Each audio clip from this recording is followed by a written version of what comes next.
alarm clock to wake up at a certain time, and then you hit that snooze button, what did you do? You stacked the L.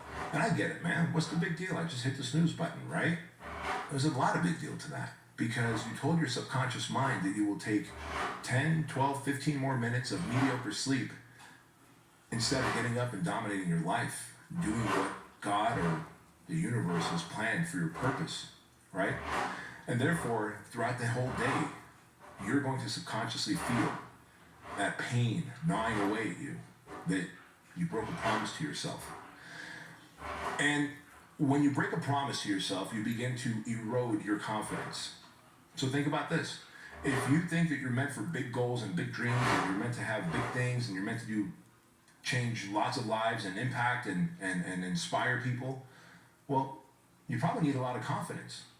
I don't think someone who stacks L's is a confident person. If you're always stacking losses, hitting the snooze button, saying you're going to go work out and you don't, saying you're going to eat clean and you don't, saying you're going to read a few pages out of a book and you don't, saying that you're going to call a friend because you haven't talked to them for a while and you don't, and all those things seem small and trivial until they add up over days, weeks, months, and years, and you have hardened your subconscious into knowing that you are an imposter, that you are not a promise keeper, and therefore your reputation with yourself erodes. Your reputation with yourself, as it turns out, is your confidence, right? And so if your confidence is low, how in the world are you going to make a lot of money, impact a lot of people, influence people, inspire people, have a lot of meaning, fulfillment, happiness, or not? Instead, you're going to be suffering in silence, white-knuckling through life, anxious, depressed, and finding different addictions, vices, alcohol, infidelity, strip clubs, pornography, to fill in the gap so that you can shield and soothe, to keep you from thinking about what you ought to be doing, and therefore you lean into the vices. Like for me, it was food. Every time I didn't want to think about what I should be doing, I would lean into food because I would get that dopamine hit, and then I go like, man, here I am in the fitness industry, but I'm fat and I'm not congruent to what I teach my clients. Therefore, I feel like an imposter. Therefore, I don't have a good reputation with myself. So then what's my confidence like? Horrible, right? And I don't want that for you.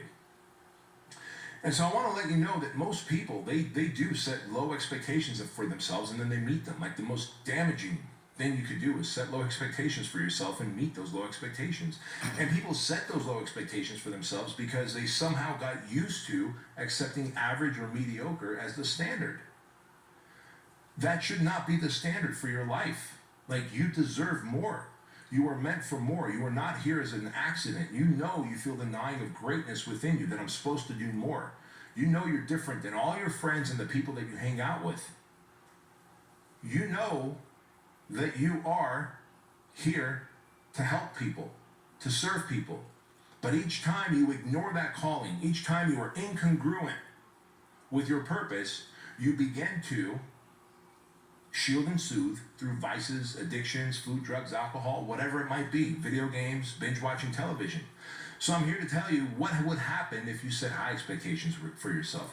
What would happen if you actually set higher standards for yourself? What would happen if you disconnected from people? What will happen is you will find you. Simplest form. Who are crop dusters and only hung out with fighter jets. In my book, Man Up, I talk about how there's two types of people in this world: crop dusters and fighter jets. Fighter jets are people who are driven by... I say there's two people in this world. You got drifters, you got non-drifters. If you read Napoleon Hill, Outwitting the Devil, that's one of the best books, because the question that he asked the devil, it forces the devil to tell the truth. You know, so he's getting all the answers by outwitting them, by asking them certain questions. You know, and this book was hidden for like 60, 70 years. You know, by the Napoleon Hill estate. They had kept the book hidden for years. I read the book, and I liked the book. I loved it. Um, Check the book out, or even read the audiobook on YouTube. But that's what I do every day. You know, I study, I feed my brain. I try to unlock different chambers in my brain. You know, I help people every day. I stretch myself. You know what I'm saying? So it's like I know that I'm here to service people.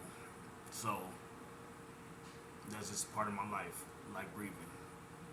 You know, I don't put myself in different situations anymore to where I have to be who I used to be. And I ain't perfect, but I'm getting better every day. And I'm bold, and I'm brave, and I'm confident. You know why I'm confident? Because I practice, I study. So when I say pass me the ball, when it's 0.1 second on the clock, and I drain it, because I practiced that shot 1,000 times, 10,000 times. I put work in every day, you know, and it's gonna be a lifelong mission creating and sculpting my best version and highest complete self. I'll be alone and I don't really deal with people because they think that they know who I am now by who I used to be. You know, I might see somebody and bless them with a couple of minutes, but once I start seeing that they're not recognizing me, yeah, that'll be the last time that they see me. You know, I stay away from people who I gotta work too hard with anything with. You know what I'm saying? I'm a giving person. But life has showed me who is there for me, who's down for me, who isn't. I've always been the black sheep. You know, if you know me, then you know me. If you know me now, then you know what type of time I'm on. You can tell by things I post, things that I say, things I do. I mean, I'm still me. I'm still gonna be flashy. I'm still gonna be fly. I'm still gonna be, you know, me. But now I'm me for the universe, for God, for myself, for my kids, for my legacy. You know what I'm saying? So